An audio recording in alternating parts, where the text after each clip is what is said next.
this is part 2 of the video where I talk about how I secured a job in the UK while I was working in India. The entire process from how I started my research, how I got my job, and how it is going for the last 2 years. In this video, I'm going to talk about the application process, the creation of CVs, how I tweak the CV to the job requirement, preparation for the interview, my interview experience, and then the rest will be followed up in the next kind of series.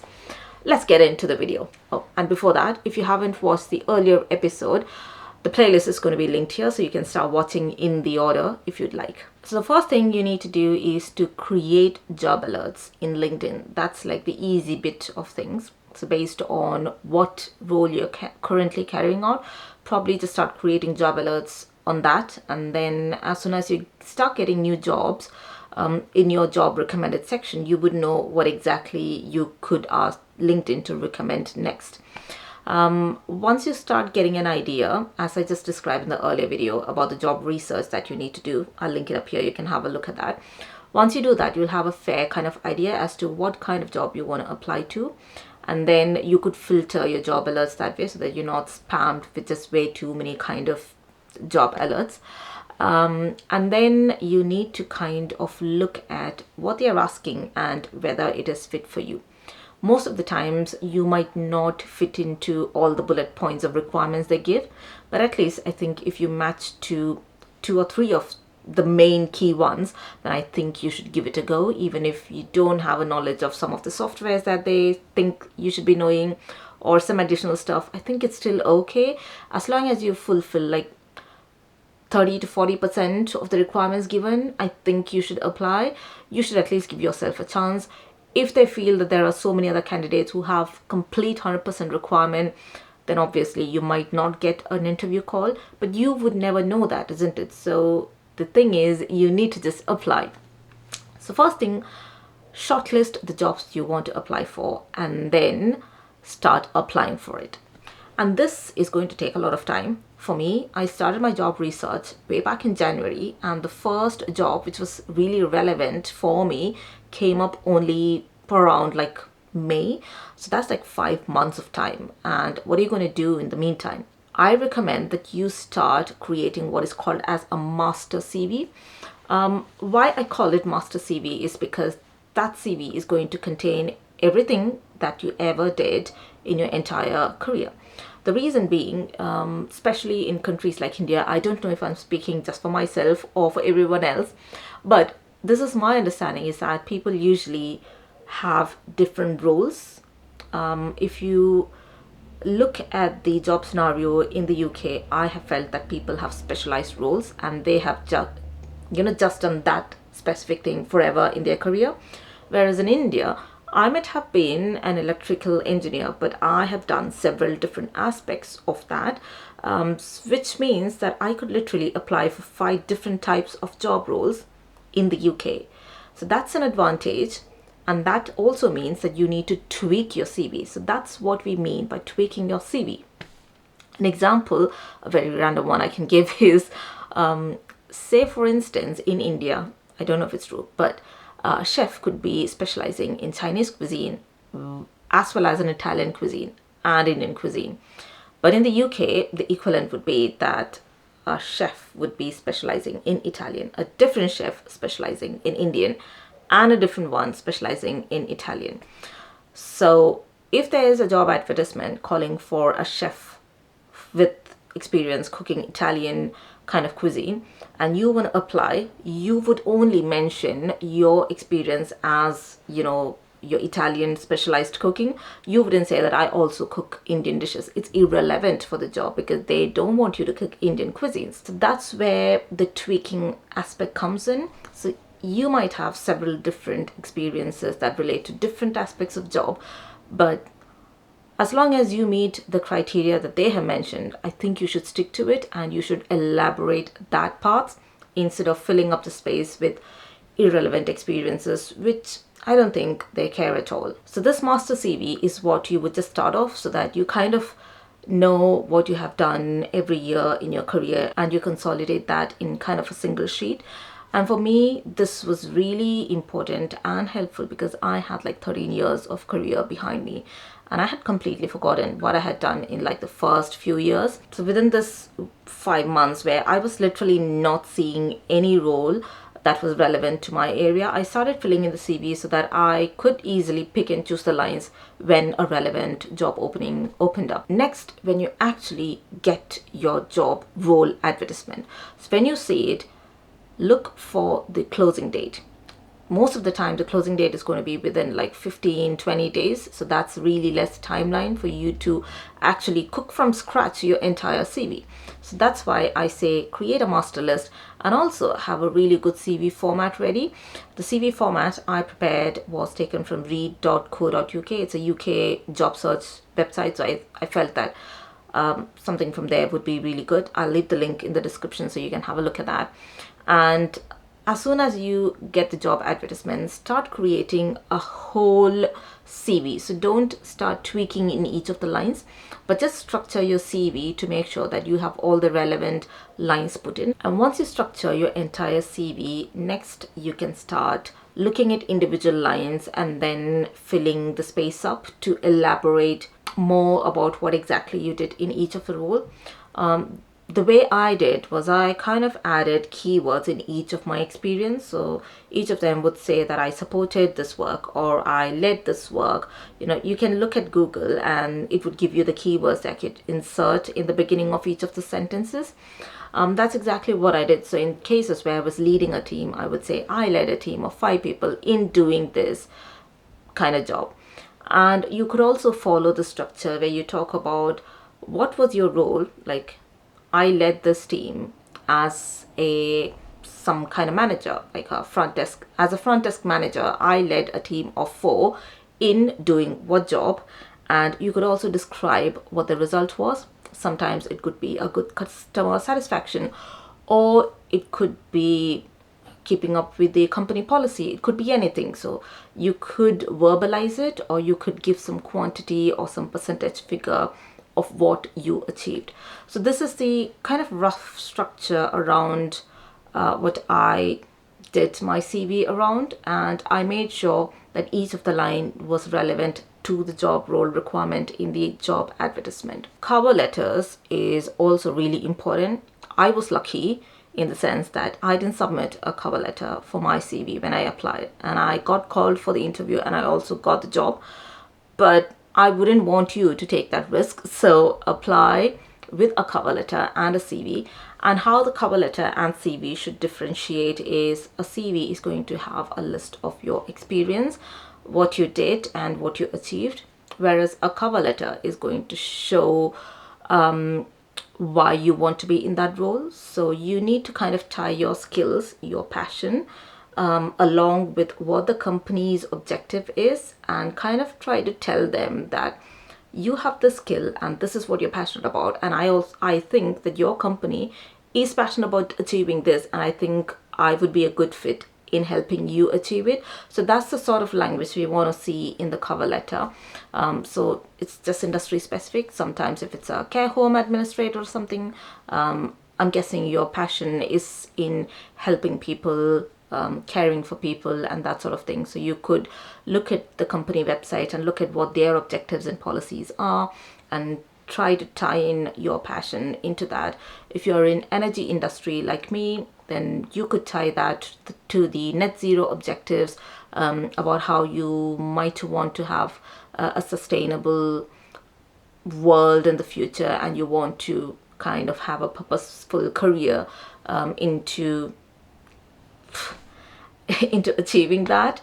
But yeah, that's the sort of thing that you would essentially put in a cover letter.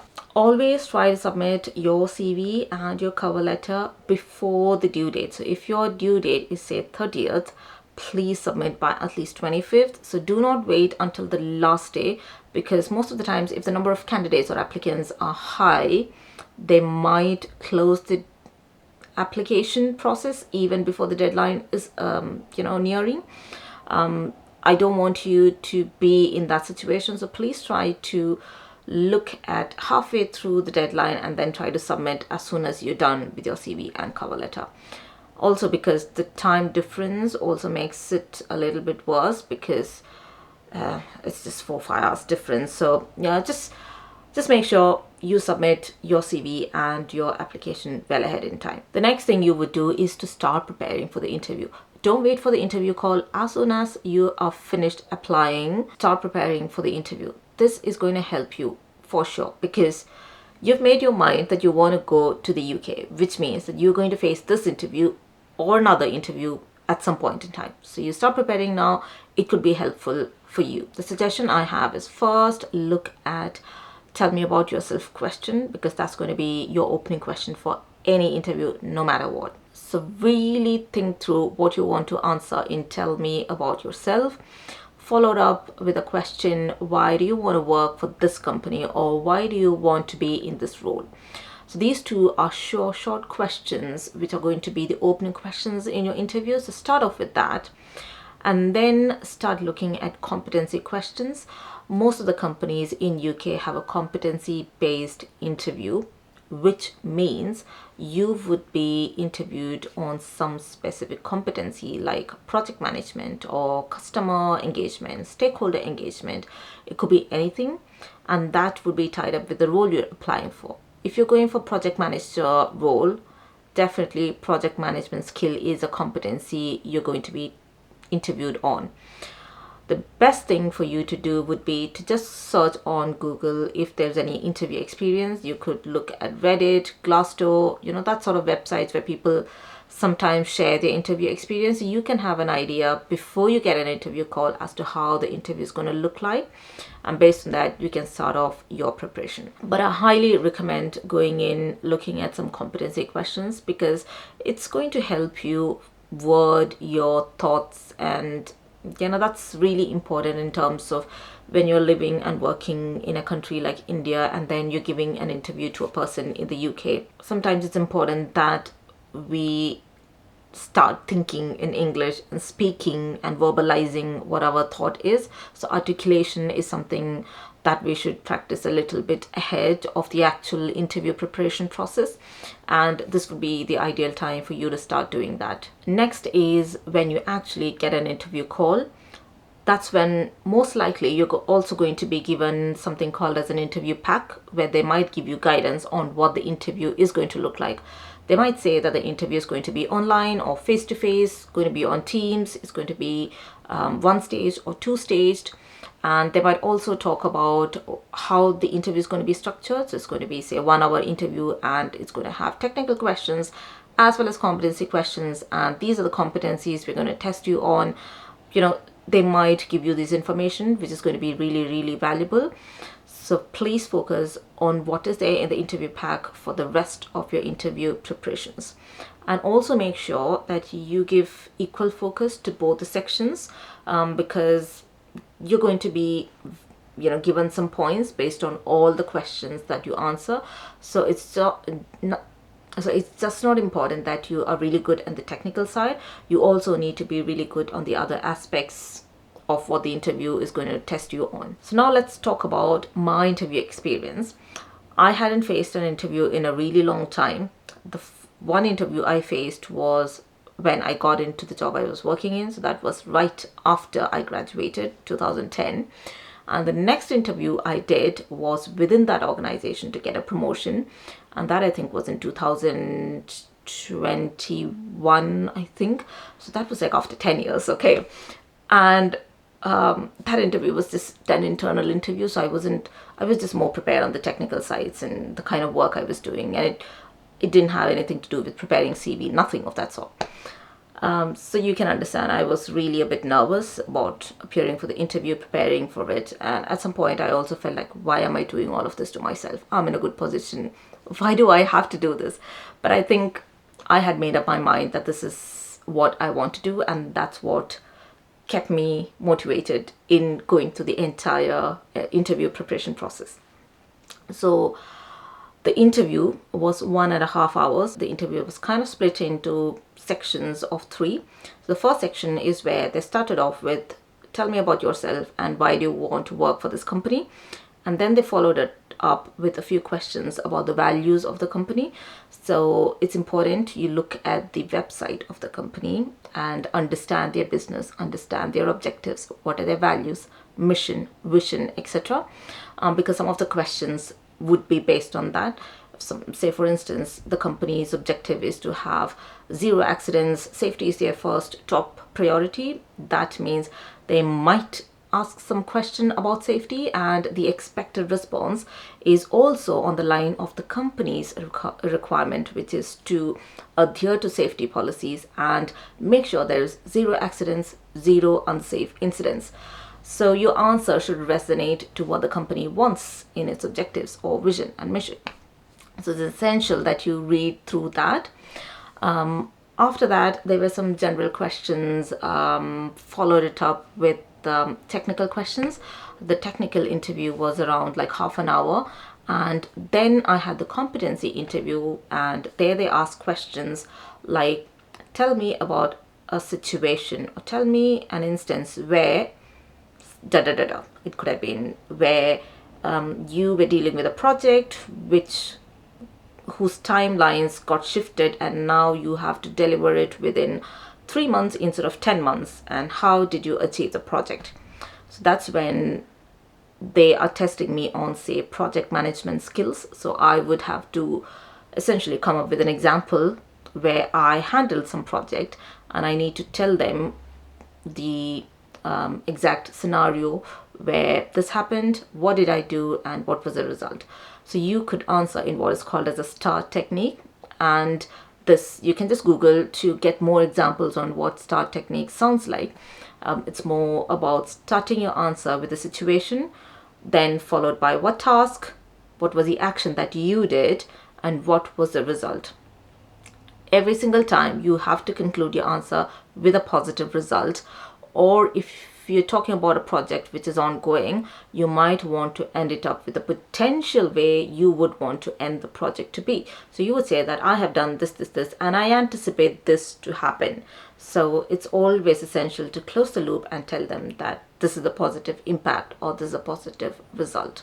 You could also add some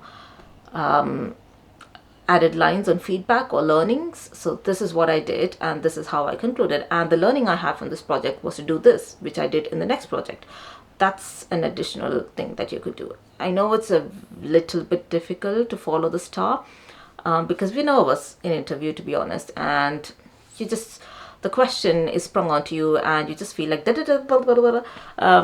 so it's really important that you practice this ahead to structure your thoughts in STAR technique and stick to answering STAR and not in any other fashion.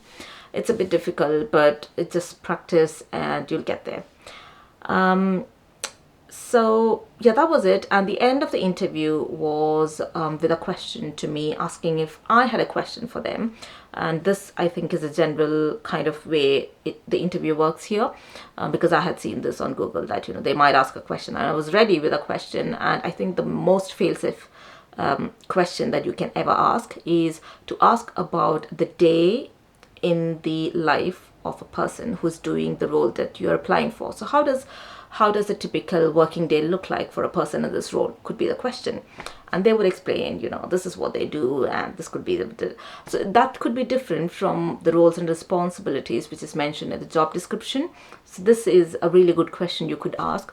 Or if you want, you can just ask your own questions, something about the question they asked in the interview and you want to get an answer because probably you didn't know what the answer was. Or you could ask anything in general, but don't lose that opportunity in asking a question.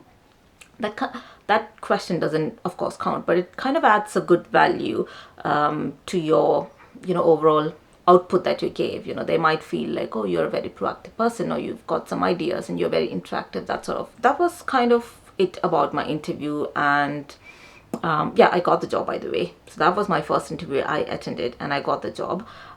So the next thing I want to talk about is after they gave me the result, I had to wait for like a day or two because I was one of the last candidates. I had chosen the last slot for interview, and they called me up and they told me that I've got the job and this is going to be the salary and these are, all the kind of pay. And then I went on to negotiate the salary and the welcome package. And once I did that, I went on to confirm the contract, sign the visa, get the visa, and all of that stuff. And I want to cover that in the next video because it's going to be long. So in the next video, I'm going to cover negotiating my salary up until the visa process. So that's what I think I'll cover in the next video.